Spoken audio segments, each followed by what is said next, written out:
Red బులెటిన్లో మరో breaking చూస్తున్నాం. ప్రధాని నరేంద్ర మోడీ అధ్యక్షతన జరిగిన కేంద్ర కేబినెట్ కీలక నిర్ణయాలు తీసుకుంది. దేశవ్యాప్తంగా రైల్వే ఉద్యోగులకు గుడ్ న్యూస్ చెప్పింది.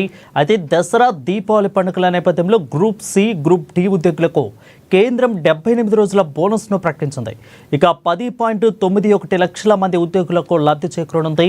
ఈ బోనస్ పథకానికి కేంద్ర ప్రభుత్వం 1,866 కోట్లను కేటాయించింది. అలాగే షిప్పింగ్, మారిటైమ్ రంగంలోకి అభివృద్ధి సంస్కరణల కోసం కేంద్ర కేబినెట్ 69,725 కోట్లు కేటాయించింది.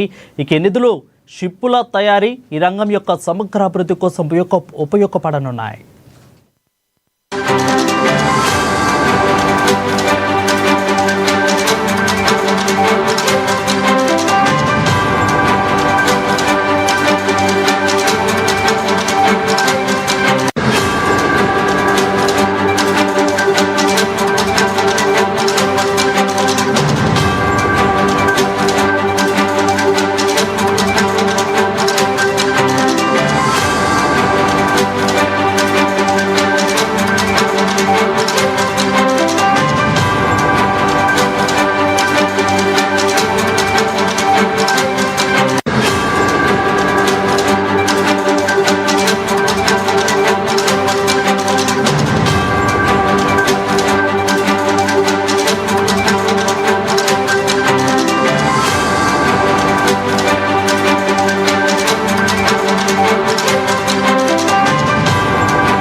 ఇక ప్రధాని నరేంద్ర మోడీ అధ్యక్షతన జరిగిన కేంద్ర కేబినెట్ కీలక నిర్ణయాలు తీసుకుంది.